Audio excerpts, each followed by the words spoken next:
Monsieur Louis, pour votre question sur les extrémismes musulmans.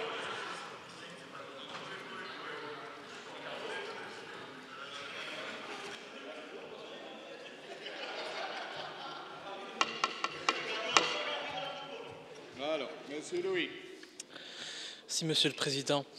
Madame la Ministre, hier, un député libéral, si on peut dire, a déposé une proposition au Parlement de la communauté française dans le but de barrer la route aux extrémistes musulmans sur l'échiquier politique.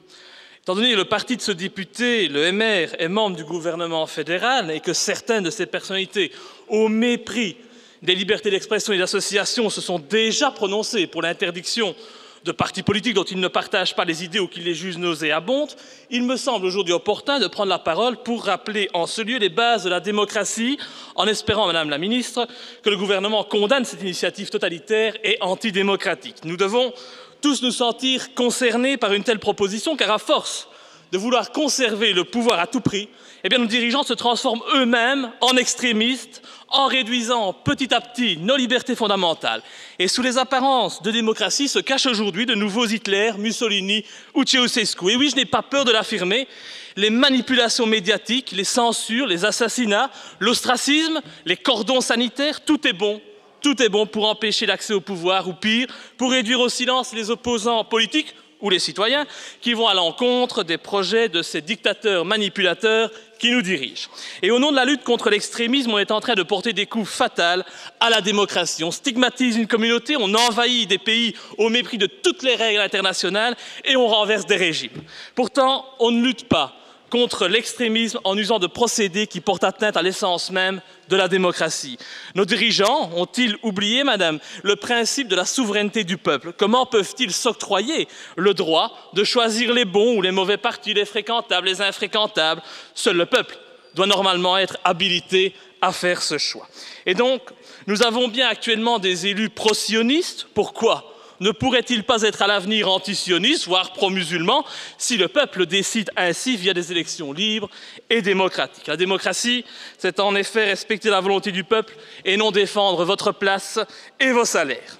Et comme vous le voyez avec de telles propositions, c'est la démocratie déjà dénaturée par les partis politiques qui est en voie de disparition. Et je vous demande donc, Madame la Ministre, si au nom du gouvernement, vous condamnez des initiatives de ce genre ou si, au contraire, vous les cautionnez. Je vous remercie. Madame la Ministre.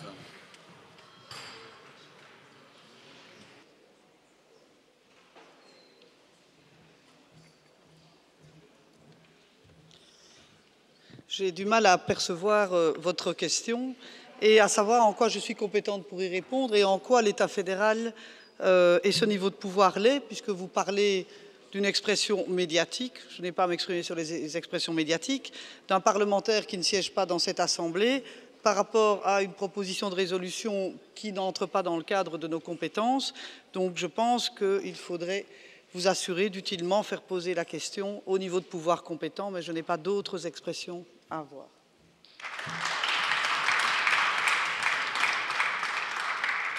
Monsieur Louis.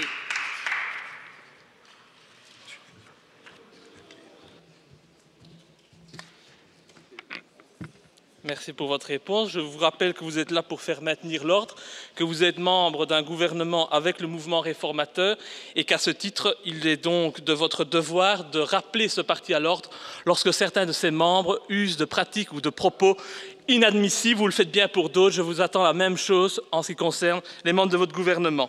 Et donc, moi, je ne parviens de toute façon pas à accepter ce genre de non-réponse, surtout quand on sait, par exemple, que l'Union européenne envisage de dépenser 2,5 millions d'euros pour contrer, par exemple, l'euroscepticisme, en lançant des armées de trolls, vous savez, sur le net, dans les forums de discussion, tout cela pour s'immiscer dans les débats citoyens, dans le but de corriger, dans le but d'orienter la pensée des citoyens. Et aujourd'hui, quand on parle de l'Union européenne, prix Nobel de la paix de la Belgique comme un exemple de démocratie, je n'ai qu'une envie, c'est une envie d'étouffer et de rire.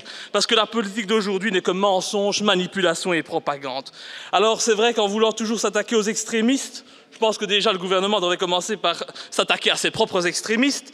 Mais dites-vous bien que ce qui vous préoccupe les citoyens, ce ne sont pas les soi-disant extrémistes que vous fabriquez bien souvent de toutes pièces, mais bien la régression sociale, le dumping social et l'harmonisation des salaires vers le bas que nous propose l'Europe, en plus de ces dérives totalitaires.